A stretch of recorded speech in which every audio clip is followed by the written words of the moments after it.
Venice शहर, Italy. हर तरफ से पानी से घिरा ये शहर, हंसमुख लोग और यहाँ की खूबसूरती देखते ही बनती है। इसे सिटी ऑफ कैनल्स भी कहा जाता है। हाई टाइड के समय घुटनों तक पानी आना यहाँ के लोगों के लिए आम बात है, लेकिन वो ये नहीं जानते कि वो किस महाप्रलय की ओर बढ़ रहे हैं। इधर पेरिस शहर, फ्रांस में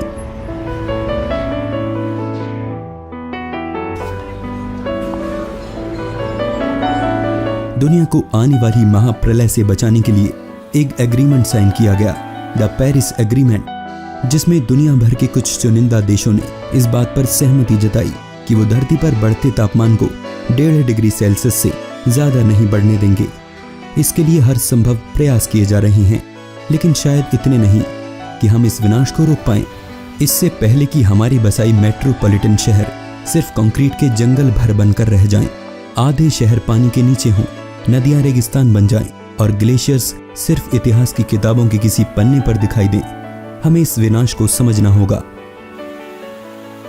अगर आप इस धरती पर अपना और अपने बच्चों का भविष्य देखना चाहते हैं तो चलिए फ्यूचर की एक हॉरर स्टोरी सुनते हैं।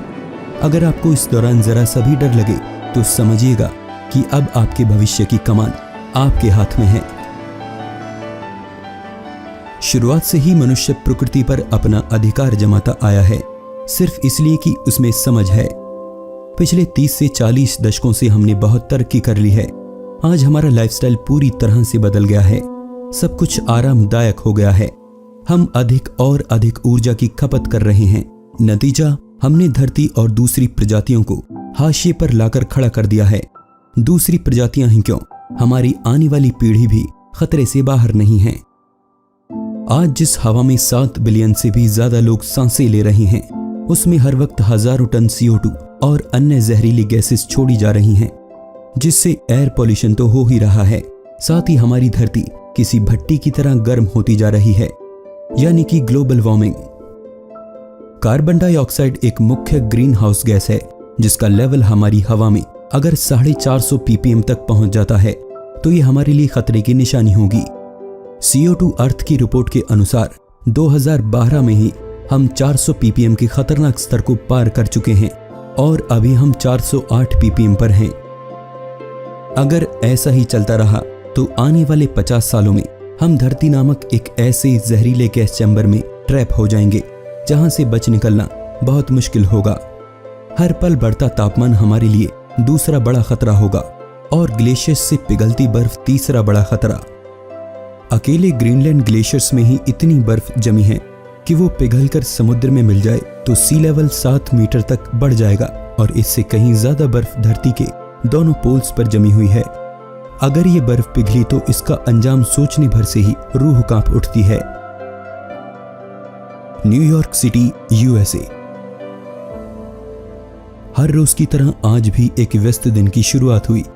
लोग ऑफिस के लिए निकल चुके हैं और इस भीड़ को इनकी मंजिल तक पहुंचाने का काम है न्यूयॉर्क सबवेज के पास।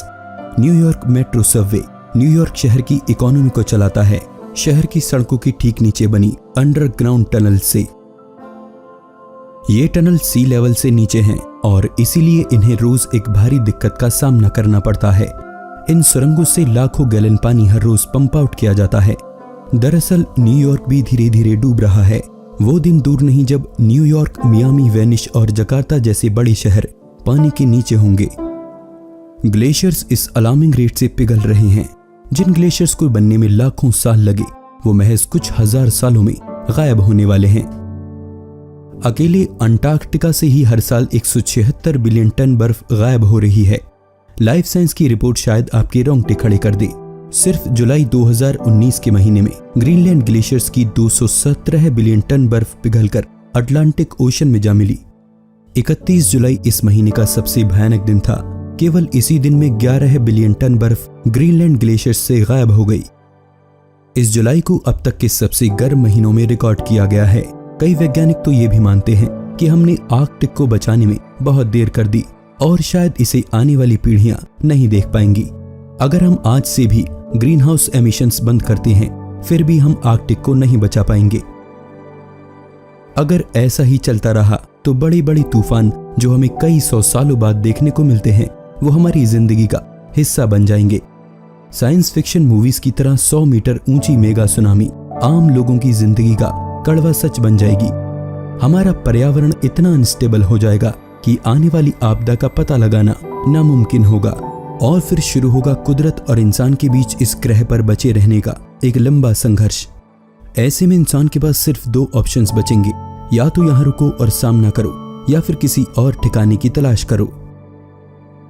तो ये हो सकता है हमारा आने वाला भविष्य। क्या इंसानियत वाकई में ये जोखिम लेने के लिए तैयार है? मुझे खुशी होती अगर सिर्फ यही कहानी का अंत होता, लेकिन ये विनाश हमारी कल्पना से भी कहीं ज्यादा है।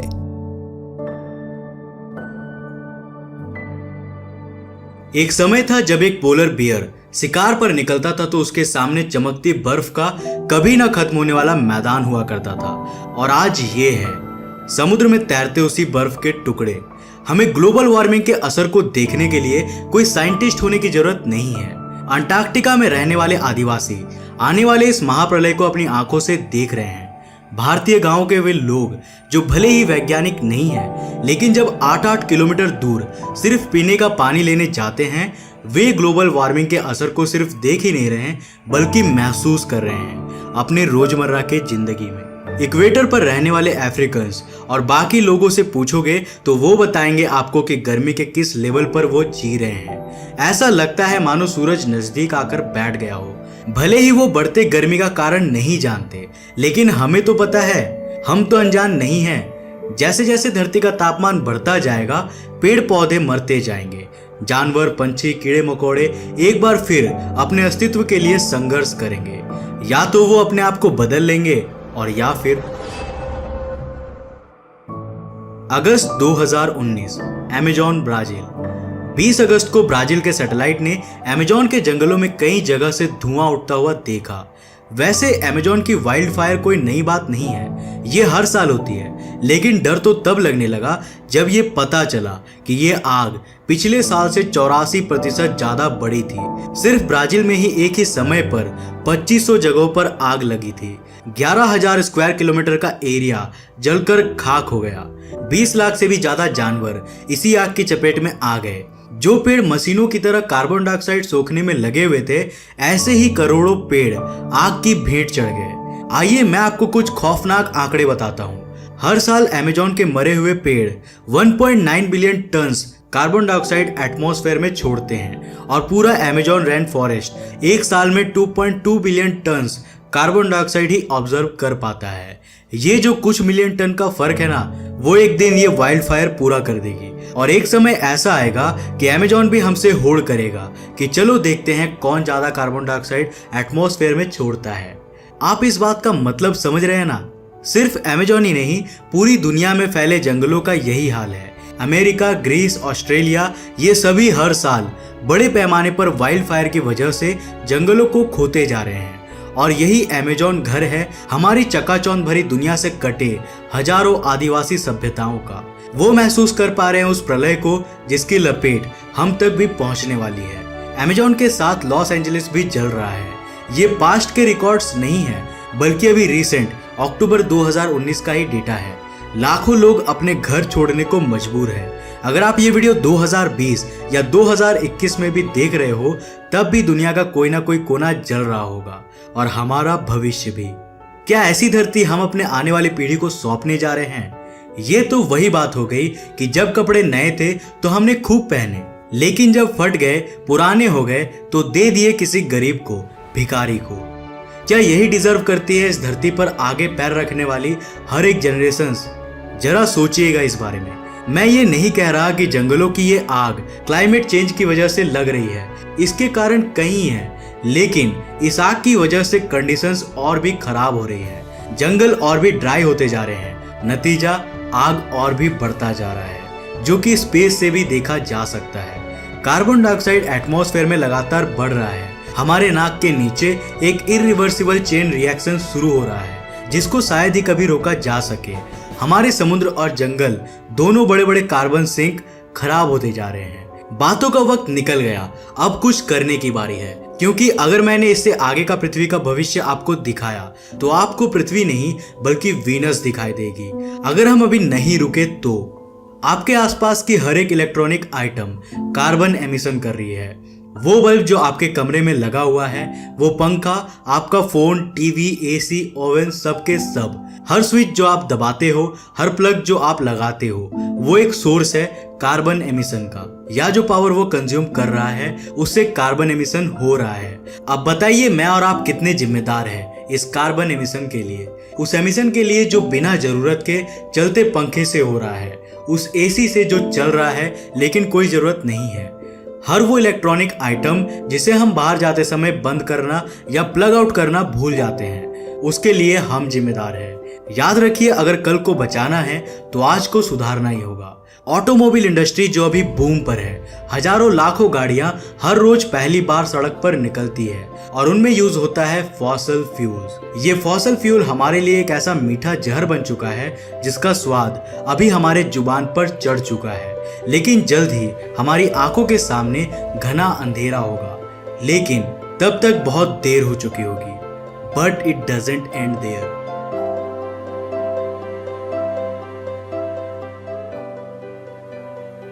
चलिए हम शुरू करते हैं इस खूबसूरत आइलैंड से।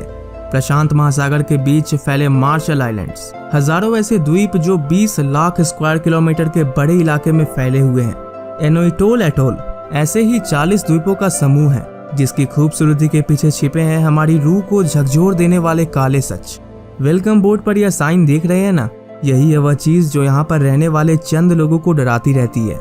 इसी की वजह से यहाँ के आसपास के आइलैंड पर लाखों साल तक कोई इंसान नहीं रह सकता। यह है अमेरिका के कोल्ड वॉर की समय की एटॉमिक विरासत, रियूनिट आइलैंड। एटॉल के 40 आइलैंड में से एक। यहीं पर दर्शन होंगे आपको उस खौफनाक विरासत के। यह खूबसूरत एरिया इतना रेडियो एक्टिव है कि यहाँ लाखों साल तक कोई रहने की सोच भी नहीं सकता। लेकिन अगर आप यहाँ जाओगे तो आपको रोकने वाला भी कोई नहीं।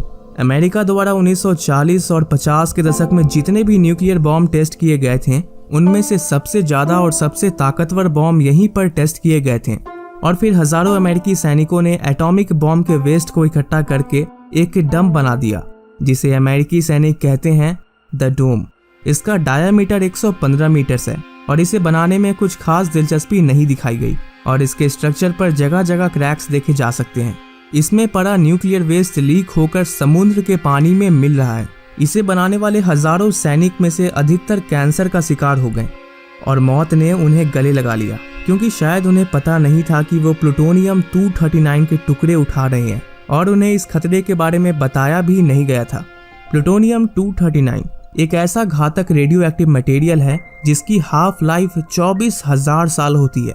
उस जगह को रहने लायक तभी माना जाता है जब इसकी 10 हाफ लाइफ कंप्लीट हो जाए, यानी लाखों साल का इंतजार। और इसके रेडिएशन का असर लाखों सालों तक बना रहता है। काम कर रहे सैनिकों ने वहीं से मछलियां पकड़कर खाई होंगी जो पहले से ही जॉम्बी बनकर बैठी थी, यानी आसपास का पूरा सी फूड रेडियो एक्टिव हो चुका था।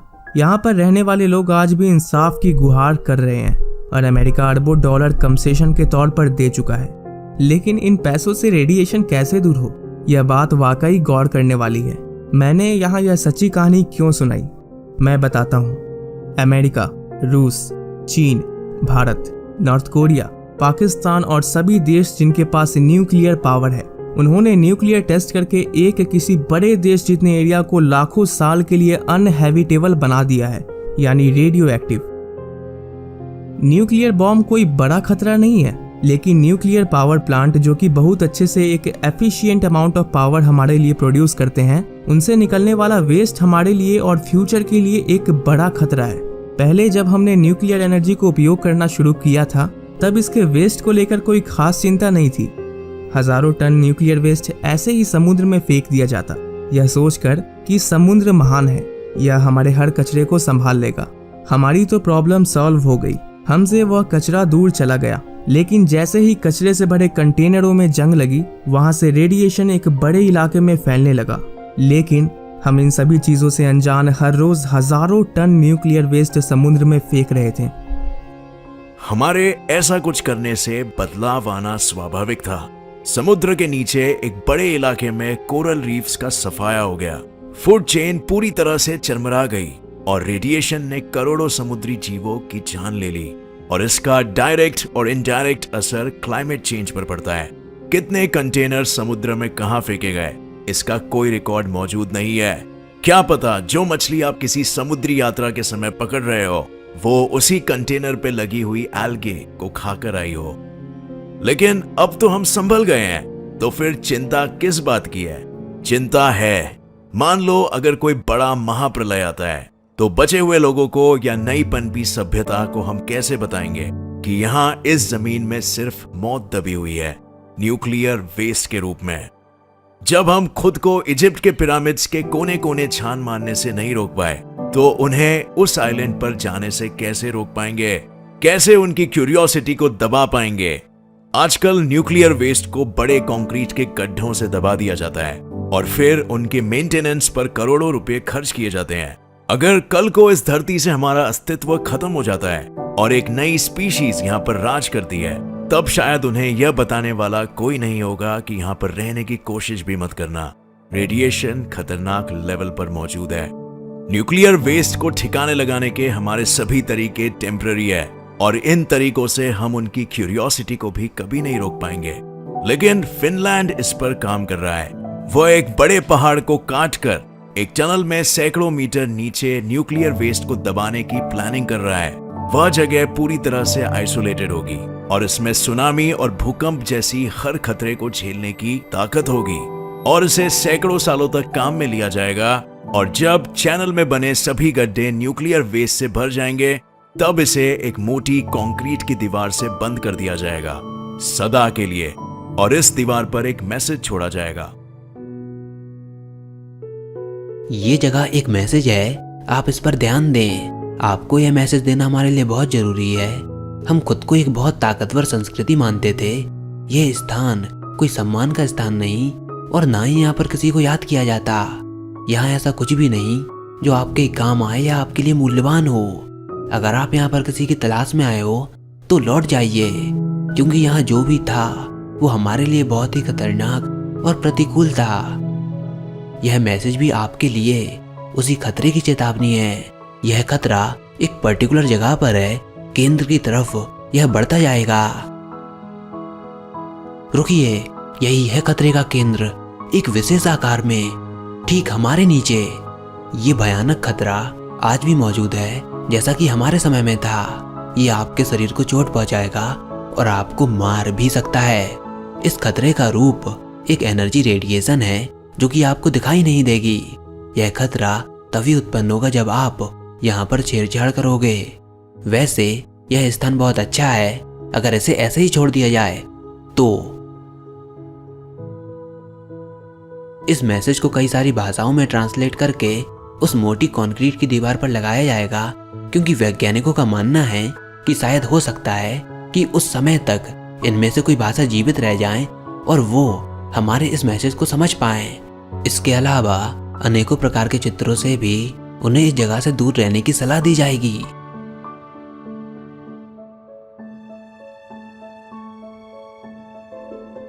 मैं आपको एक राज की बात बताऊं, इसे अकेले में बैठकर जरूर सोचेगा। जैसे आज हम न्यूक्लियर वेस्ट को धरती में ही दबाने की कोशिश कर रहे हैं ताकि कोई भी इसके भयानक रेडिएशंस के संपर्क में ना आ सके। करोड़ों साल पहले एक ऐसी ही सफल कोशिश हुई थी नेचर की तरफ से, कार्बन को दबाने की, कोयले, तेल और नेचुरल गैस के रूप में। और आज हम क्या कर रहे हैं?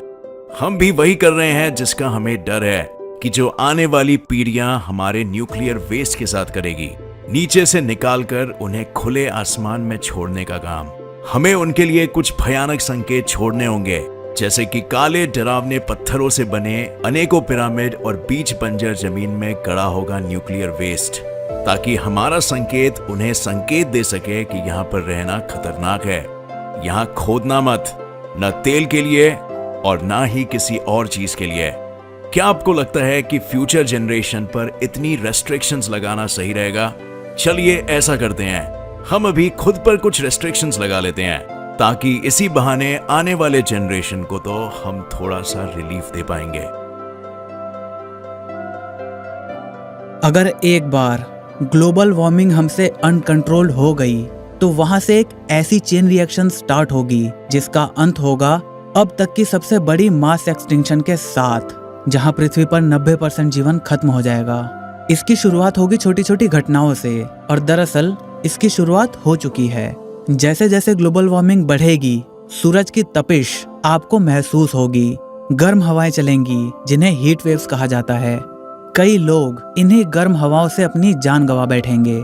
हवा में से मॉइस्चर लगभग खत्म हो जाएगा और आपको हिदायत दी जाएगी कि जितना हो सके आप घर से बाहर ना निकलें तो ही बेहतर है। सड़कें सुनसान हो जाएंगी, कुछ इक्का दुक्का लोग ही जरूरी काम से बाहर निकलेंगे। स्कूल्स बच्चों का इंतजार करते रह जाएंगे, बच्चे शायद ही कभी स्कूल जा पाएं। रेत की एक बड़ी आंधी कभी कभी शहर को ऐसे घेर लेगी जैसे मंगल ग्रह पर रेत के तूफान आते हैं। ग्लेशियर के पिघलने से नदियां भी सूखने लगेंगी क्योंकि बड़ी बड़ी नदियों का मुख्य स्रोत ये ग्लेशियर्स ही होते हैं। अगर ऐसे ही चलता रहा तो 2050 के बाद आपको हिमालय पर कोई भी बर्फ नहीं दिखाई देगी। भारत की मुख्य नदियां रेगिस्तान में बदल जाएंगी। पूरी दुनिया उस समय एक भयंकर सूखे की चपेट में होगी, एक मानव निर्मित सूखा। और पानी, आपको क्या लगता है पीने योग्य पानी की किल्लत आज क्या कम है? पूरी दुनिया अभी से ही फ्रेश वाटर की कमी से जूझ रही है। हाँ, होगा तब पानी, कभी कभार भूले भटके आ जाएगा, लेकिन मैं पूछता हूँ आखिर कब तक? आपको नहीं लगता कि हम कुछ ज्यादा ही स्वार्थी हो जाएंगे? पानी की कमी से पेड़ पौधे भी मरेंगे, जानवर भी, और इसके बिना जमीन भी। अकेले अकेले इंसान का जीवन कैसा होगा? न कुत्ता, न बिल्ली, गाय, बैल, घोड़ा, हाथी, कुछ भी नहीं होगा। सब कुछ तो हमने तबाह कर दिया। सूखा पड़ने से अनाज की पैदावार इतनी भी नहीं होगी कि खुद इंसानों का पेट भर सके। आखिर बेजुबान जानवर निर्दोष ही हमारे बुरे कर्मों की बलि चढ़ जाएंगे। आखिर इन सब का क्या दोष? आखिर उनकी क्या गलती जो आगे इस दुनिया को देखने वाले हैं? तापमान बढ़ने से समुद्रों पर और भी गहरा असर पड़ेगा। वो समुद्र जो कार्बन डाइऑक्साइड को सोखते हैं, लेकिन एक लिमिट के बाद समुद्र भी CO2 को नहीं सोख पाएगा। कोरल रीफ जो कि फूड चेन के निचले स्तर पर समुद्री जीवों का खाना होते हैं और एक्वेटिक एटमॉस्फेयर को मेंटेन रखते हैं, गर्मी से वो भी मर जाएंगे। यहाँ हम किसी संभावना की बात नहीं कर रहे, बल्कि समुद्र में हो रहे रिसर्च से यह हमारे सामने आया है कि धीरे धीरे समुद्र अपने कोरल रीफ के भंडार को खोता जा रहा है। फिटोप्लैंक्टन्स समुद्र में पाए जाने वाले ऐसे पौधे होते हैं जो हमारे द्वारा उपयोग की जाने वाली 60 से 80% ऑक्सीजन का निर्माण करते हैं, लेकिन धीरे धीरे हमारी पर्यावरण विरोधी हरकतों की वजह से वो भी खत्म होते जा रहे हैं। और इसका सीधा असर होगा कि हम समुद्र की तकरीबन 5 लाख से भी ज्यादा जातियों को खो देंगे, और ये असर फूड चेन में ऊपर तक जाएगा। नेचर, बायोलॉजी और केमिस्ट्री का ये सिस्टम पूरी तरह से बिखर जाएगा। वो समुद्र जो 60% ऑक्सीजन देते हैं वो इनएक्टिव होने लगेंगे। नेचुरल क्लाइमेट कंट्रोल का मैकेनिज्म फेल होता हुआ नजर आएगा। ये समुद्र फिर ना तो हमें खाना देने लायक रहेंगे और ना ही जीवन। ऊपर से देखने पर ये हमें इतना अच्छा शायद ना लगे जितना कि वो हमें आज लगता है। जिस तरह समुद्रों में फैक्ट्री का केमिकल वेस्ट फेंका जा रहा है, एटॉमिक वेस्ट और प्लास्टिक भी समुद्र में ऐसे डंप किया जा रहा है जैसे कि ये कचरे का कोई बड़ा सा डिब्बा हो। ये समुद्र आज जैसा शांत दिखता है, इसका दूसरा रूप उतना ही भयंकर होगा। सारा कचरा जो हम इनमें फेंक रहे हैं, एक दिन वो सारा कचरा हमारे बड़े बड़े शहरों पर ऐसे फेंक दिया जाएगा जैसे कि यह बड़े बड़े कचरे का डिब्बा हो। आज सोचने की जरूरत है। फैसला आपके हाथ में है कि आप आने वाली पीढ़ियों को क्या दिखाना चाहते हो, एक खुशनुमा भविष्य या फिर एक उजड़ा हुआ कल। टिक टिक टिक टिक टिक टिक, समय तेजी से निकल रहा है, राइट? ये वो घड़ी नहीं है जो आपको बताएगी कि टाइम क्या हुआ है, बल्कि ये वो घड़ी है जो आपको बताएगी कि समय बचा कितना है। भविष्य में अगर कोई मैस एक्सटेंशन हुआ भी, यानी अगर ऐसी नौबत आई कि दुनिया खत्म हो सकती है, तो उसके पीछे का कारण स्पेस से आता कोई एस्ट्रॉइड नहीं होगा, ना ही सूरज से आ रहा कोई बड़ा सौर्य तूफान, बल्कि इसके लिए जिम्मेदार वो होगा जिसे हम हर रोज अपने ही खिलाफ खड़ा कर रहे हैं, उसे एक दैत्याकार रूप दे रहे हैं, और वो है कार्बन। क्या आपको पता है कि दुनिया में 90% से ज्यादा ऊर्जा कैसे जनरेट की जाती है? आंसर है फॉसिल फ्यूल्स। जी हाँ, फॉसिल फ्यूल्स, कोयला, नेचुरल गैस और तेल भंडार, यही तो चला रहे हैं दुनिया को। आपके घर में आ रही इलेक्ट्रिसिटी 90% चांसेस हैं कि वो किसी थर्मल पावर प्लांट से आ रही है। पर वो कहावत है ना कि कुछ पाने के लिए कुछ खोना भी पड़ता है। कोयले को जलाकर हमें एनर्जी तो मिल रही है, इसमें कोई शक नहीं, लेकिन क्या आप जानते हैं कि हमने खोया क्या? कोयला जला, हवा में कार्बन गया, हवा पॉल्यूट हो गई, बची कार्बन की जहरीली राख। वह वहां की आबो हवा को खराब कर रही है, वहां के लोगों की सांसों में और जमीन में घुलकर एक पर एक कत्ल करती जा रही है। लेकिन हमें इससे क्या? यह सब तो हमने काफी बार स्कूल्स में एसेज में लिखा है और अच्छे नंबरों से पास भी हुए हैं। इस पर टीचर्स के बोरिंग लेक्चर्स भी सुने हैं। पर ये वो सब नहीं है जो हमने खोया है। क्या आप जानना चाहते हैं कि हमने खोया क्या? हमने खोया है अपना कल। ये वो कल नहीं है जो आप कल देखोगे, बल्कि ये वो कल है जो आप अपने बच्चों को दिखाना चाहते हो। बसेस, ट्रक्स, कार्स, बाइक्स और सब तरह के ट्रांसपोर्टेशन जिनके बिना दुनिया आज शायद थम सी जाए। लेकिन यकीन मानिए, जब ये चलते हैं तो दुनिया नहीं बल्कि हर सेकंड हजारों लोगों की सांसें जरूर थम जाती हैं। एक्सीडेंट से नहीं बल्कि पॉल्यूशन से। ज्यादा दूर जाने की जरूरत नहीं है और ना ही फ्यूचर देखने की जरूरत है। अगर आप स्मोकिंग नहीं करते हैं तो ये अच्छी बात है, लेकिन अगर आप दिल्ली में हैं तो यह कतई मत सोचिएगा कि आप स्मोकिंग नहीं कर रहे हैं। आप एवरेज 20 सिगरेट्स जितना पॉल्यूशन हर रोज अपने अंदर लेकर जा रहे हैं। इसके लिए आप कह भी सकते हैं थैंक्स टू द पॉल्यूशन। एक नॉन स्मोकर को जब पता चलता है कि उसे लंग कैंसर है, इसके लिए भी थैंक्स टू द पॉल्यूशन।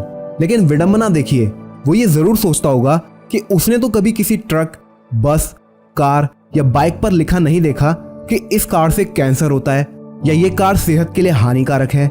अगर आप नॉन स्मोकर अपने जैसे किसी बड़े इंसान को एज्यूम कर रहे हैं तो ये देखिए हंसते खिलखिलाते हुए छोटे चेहरे। यह वह नॉन स्मोकर हैं जो ना चाहते हुए भी हर रोज 20 सिगरेट्स जितना पॉल्यूशन अपने अंदर ले रहे हैं। जरा सोच कर देखिए क्या होगा इनका भविष्य। दिल्ली तो महज आपके लिए एक उदाहरण था। दुनिया की एक बड़ी महाशक्ति चीन भी इन्हीं हालातों से गुजर रहा है। दूसरे और देश भी हैं जो पीछे नहीं हैं। दरअसल ये समस्या पूरी दुनिया की है। यहाँ पर बात ये नहीं है कि सिर्फ thermal power plant, motor car या फैक्ट्रियों से निकलने वाला जहरीला धुआं ही खतरनाक है। ये हमारी दैनिक जरूरतें हैं और इन्हें हम एकदम से यूज करना बंद नहीं कर सकते हैं, लेकिन अपने आने वाले कल को बचाने के लिए इन्हें सही ढंग से तो यूज कर ही सकते हैं, राइट? ग्लोबल वार्मिंग और पॉल्यूशन की सबसे बड़ी वजह है फॉसिल फ्यूल्स और ज्यादा फॉसिल फ्यूल्स। हम फॉसिल फ्यूल्स को इतना यूज क्यों करते हैं? क्योंकि ये इजीली अवेलेबल है, सस्ता है और इसके अनेकों फायदे गिनाए जा सकते हैं। लेकिन एक शब्द है जो इन सब पर भारी पड़ता है और वो है कार्बन। अगर हम फॉसिल फ्यूल्स का यूज ऐसे ही करते रहे, लगातार करते रहे, तो हम कार्बन से नहीं बच सकते हैं, किसी भी हाल में नहीं। हर जगह बेकार पड़ी गाड़ियां खड़ी हैं, जो शायद अरसों से धूल चाट रही हैं, क्योंकि फॉसिल फ्यूल तो खत्म हो गए हैं ना। सुबह हो या शाम, हमारे लिए तो बस एक ही समान है। आसमान में धुआं ही इतना है कि रोशनी कभी नसीब ही नहीं होती। हर तरफ लोग तो होते हैं, लेकिन फिर भी मन नहीं लगता, क्योंकि सबने मास्क जो लगा रखे हैं। मैंने कभी बाजार में किसी को हंसते हुए नहीं देखा। मास्क लगा हुआ है शायद इसीलिए, या शायद वो हंसना ही भूल गए हों। मामा बताते हैं कि शहर से बाहर एक बहुत बड़ा जंगल है जहाँ सैकड़ों पेड़ लगे हुए हैं, लेकिन मैंने वो कभी नहीं देखा।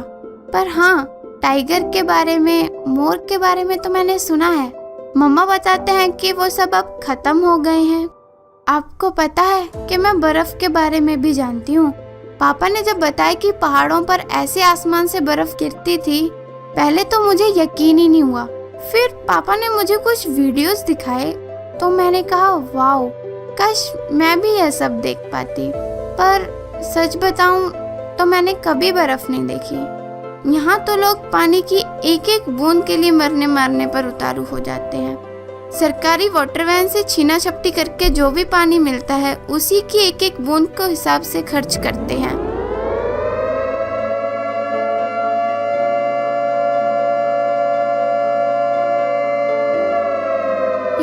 अभी अभी सायरन बजा, शायद बारिश होने वाली है। Acid rain. मैंने सुना है कि आप बारिश में खूब मस्ती करते थे, लेकिन हमें तो हमारे पेरेंट्स बाहर ही नहीं जाने देते। ये एसिड रेन क्या है? आप प्लीज मुझे बता दीजिए। चलिए रहने दीजिए, आप अपना देखिए।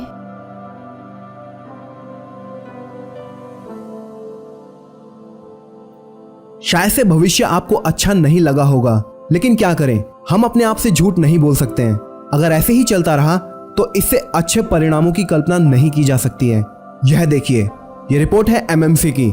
इसके मुताबिक अगर हमें अपनी धरती का तापमान 2 डिग्री सेल्सियस नीचे रखना है तो हमारे पास सिर्फ 26 साल हैं और हमारा CO2 बजट बहुत तेजी से कम हो रहा है। ये मत सोचना कि आप क्या कर सकते हैं। यहाँ मैं आपको एक टिप दे सकता हूँ। यह है फूड कार्बन फुटप्रिंट। अगर आप वेजिटेरियन हैं तो आपका फूड का कार्बन फुटप्रिंट कम है, लेकिन अगर आप नॉन वेजिटेरियन हो तो आपका कार्बन फुटप्रिंट काफी ज्यादा होगा। मैं यहाँ पर एक सीधी सरल बात रखूंगा, आप समझना जरूर। आप चाहे कुछ भी खा रहे हो, खाने को वेस्ट मत करना, क्योंकि इनडायरेक्टली वह वेस्ट एटमॉस्फेयर में जाकर ग्लोबल वार्मिंग ही करने वाला है। कदम छोटा जरूर है, लेकिन आप यहाँ से शुरुआत कर सकते हैं। यह बिल्कुल मत सोचिएगा कि जंग अब खत्म हो गई है। It doesn't end there. सरकार ये नहीं करती, वो नहीं करती। हाँ, सरकार की जिम्मेवारी है इस विषय पर काम करने की, लेकिन अभी हम वो जानेंगे जो हम अपने लेवल पर कर सकते हैं।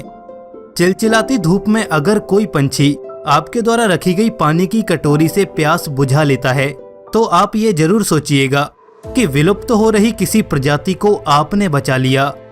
किसी भी इलेक्ट्रॉनिक आइटम का इस्तेमाल जरूरत पड़ने पर ही करें। आपको ये जानकर आश्चर्य होगा कि आपका PC और मोबाइल अगर फालतू ही बिना किसी जरूरत के चल रहे हैं तो एवरेज 1 साल में वो हजारों किलो CO2 एटमॉस्फेयर में रिलीज कर देते हैं। जब आपको लैपटॉप पर काम नहीं है तो इन्हें शटडाउन याद से कर दें। अगर कोई टीवी, फ्रिज, बल्ब या पंखा बिना किसी जरूरत के चल रहा है तो यकीन मानिए वो आपके बदले की CO2 एमिट कर रहे हैं। आप उन्हें तुरंत बंद कर दें। वैसे भी भारतीय संस्कृति में अन्न को बर्बाद करना या फेंकना उसका अपमान होता है, लेकिन अकेले भारत में सिर्फ एक दिन में लाखों टन खाना वेस्ट होता है और वो खाना वेस्ट करने वाले भी हम ही हैं। आप इस बात को समझो, ये खाना नहीं है, ये सांसें हैं। इस खाने को व्यर्थ करके एक तो आपने उसका निवाला छीन लिया जिस भूखे के पेट में ये जा सकता था, और दूसरा उस मासूम की सांसें छीन ली जिसका कार्बन बजट इस व्यर्थ खाने की वजह से कम हो गया। इसलिए खाने को कभी व्यर्थ न करें। अगर आपकी निगाह में भारी मात्रा में साफ खाना व्यर्थ हो रहा है तो ऐसे NGOs को फोन जरूर करें जो उस खाने को किसी भूखे पेट तक पहुंचा सकें। जल है तो कल है, ये आपने जरूर सुना होगा, लेकिन ये कल आज खतरे में है। इसे बचाना अब जिम्मेवारी नहीं, मजबूरी बन गया है। रोजमर्रा की जिंदगी में ऐसे कई मौके आते हैं जहां पानी की एक बूंद को बचाया जा सकता है, तो आप उन मौकों को कभी भी हाथ से न जाने दें। अगर हो सके तो वाहनों का प्रयोग लंबी दूरी की यात्रा तक ही सीमित रखें। लंबी दूरी के लिए भी अगर संभव हो तो पब्लिक ट्रांसपोर्ट का ही यूज करें। छोटी दूरी आप पैदल या साइकिल पर तय करने की कोशिश करें। किसी भी खुशी के मौके को सेलिब्रेट करने का अंदाज बदलें। किसी की शादी, बर्थडे, दिवाली, क्रिसमस या न्यू ईयर पर लोगों से मिलकर मिठाई के साथ खुशियां मनाएं, या पेड़ लगाकर, जो आपकी तरफ से सभी को बेस्ट गिफ्ट होगा। हवा को दूषित करके या किसी और की खुशियां छीनकर, यानी कि पटाखे वगैरह के साथ खुशियां मनाने का कोई मतलब ही नहीं। हाँ, अगर आस्था का सवाल है तो आप शगुन के तौर पर कुछ पटाखे चला सकते हैं, लेकिन बदले में 5 पेड़ लगाने का संकल्प जरूर लें। पॉल्यूशन को प्रमोट करने वाली किसी भी एक्टिविटी में शामिल न हो। यही आपकी तरफ से क्लाइमेट चेंज के खिलाफ सबसे बड़ा कंट्रीब्यूशन होगा।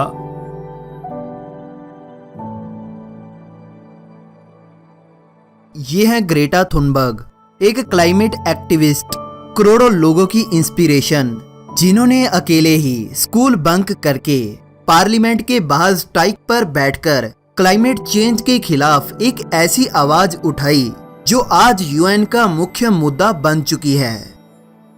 आज जब ग्रेटा स्ट्राइक पर बैठती हैं तो वो अकेली नहीं होती, पूरी दुनिया आज उनके साथ है। उनके द्वारा चलाया गया कैंपेन फ्राइडेज फॉर फ्यूचर यह आईना दिखाने के लिए है कि डेवलपमेंट के नाम पर एनवायरनमेंट को दांव पर रखते हुए चंद लोगों की जेबें भरी जा रही हैं और हमारी कब्रें खोदी जा रही हैं।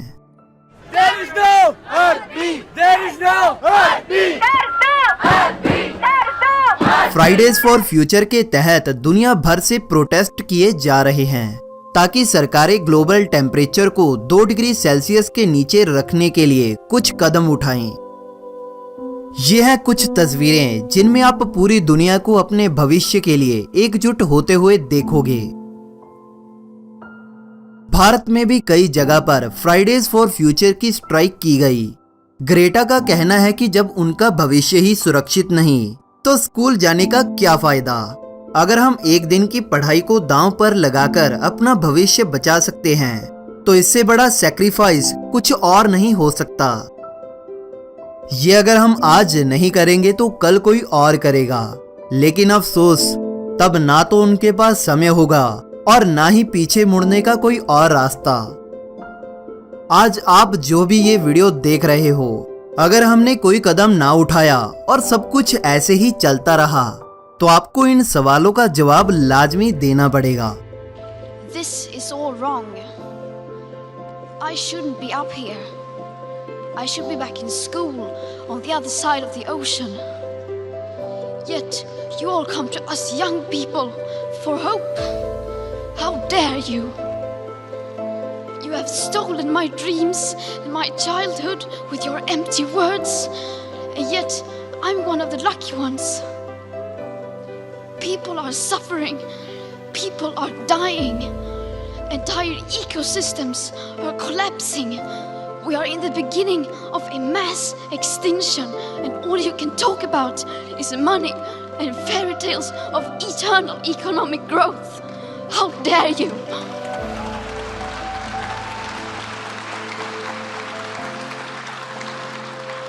ग्रेटा तो यहाँ पर आइकन के तौर पर हैं, लेकिन पर्दे के पीछे अनेकों फ्यूचर हीरोज काम कर रहे हैं। अगर आप भी किसी ऐसी संस्था के बारे में जानते हैं तो क्लाइमेट चेंज के खिलाफ आप अपना किरदार जरूर अदा कीजिए।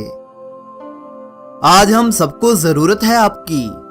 अगर हो सके तो अपने लेवल पर लोगों को अवेयर करने की कोशिश जरूर करें।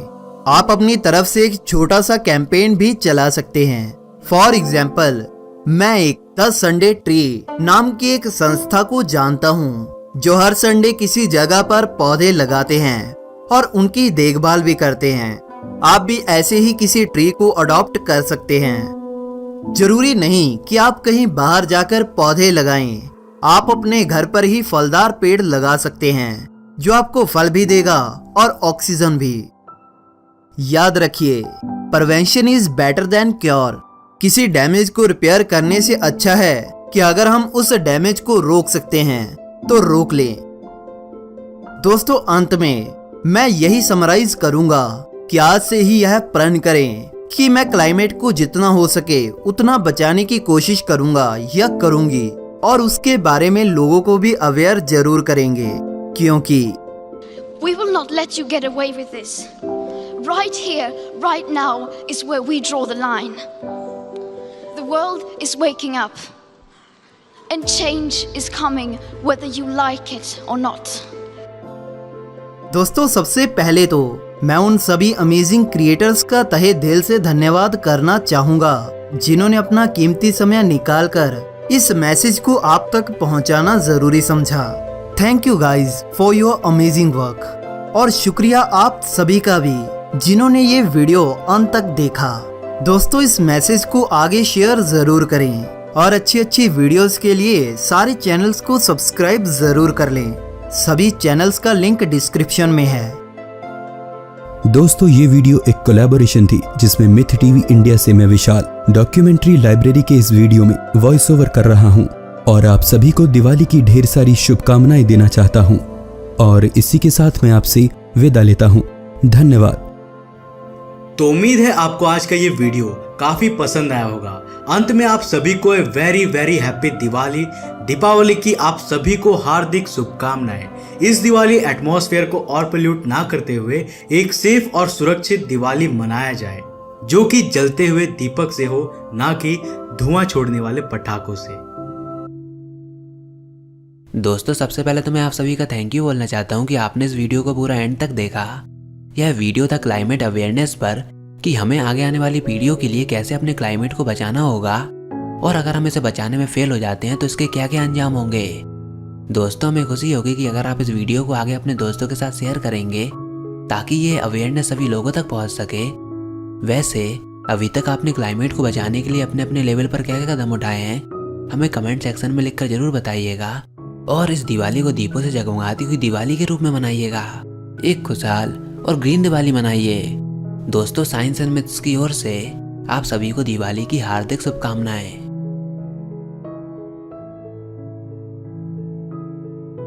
आप सभी को रहस्य टीवी परिवार की तरफ से दिवाली की हार्दिक शुभकामनाएं। भगवान करे ये पर्व आप सभी के जीवन में बहुत सारी खुशियां लेकर आए। दोस्तों मैं शशि डॉक्यूमेंट्री लाइब्रेरी की पूरी टीम की तरफ से आप सभी को और आपके परिवार को दीपावली की हार्दिक शुभकामनाएं देता हूं। दोस्तों इस दिवाली पर अपने फ्यूचर जनरेशंस को ऑक्सीजन देने वाले पेड़ दें, न कि कैंसर को जन्म देने वाला कार्बन। दोस्तों मैं योगेश स्पेस डोज की पूरी टीम की तरफ से आपको और आप सभी के परिवार को इस दीपावली की हार्दिक शुभकामनाएं। दोस्तों इस दिवाली को ग्रीन दिवाली बनाने की कोशिश करें जिसमें आप पंछियों को रहने के लिए पेड़ दें, ना कि उन्हें मारने वाली आतिशबाजी। नमस्कार फ्रेंड्स, मैं हूं Gaurav from Get Set Fly Science और मैं आपको दिवाली की ढेर सारी शुभकामनाएं देना चाहूंगा मेरी तरफ से। सेफ रहे, सिक्योर रहे और हमेशा पृथ्वी के लिए कुछ अच्छा करें क्योंकि ये ग्रह हमारी जन्मभूमि है और इतना तो हमारा फर्ज बनता है। Thank you for watching friends. जय हिंद।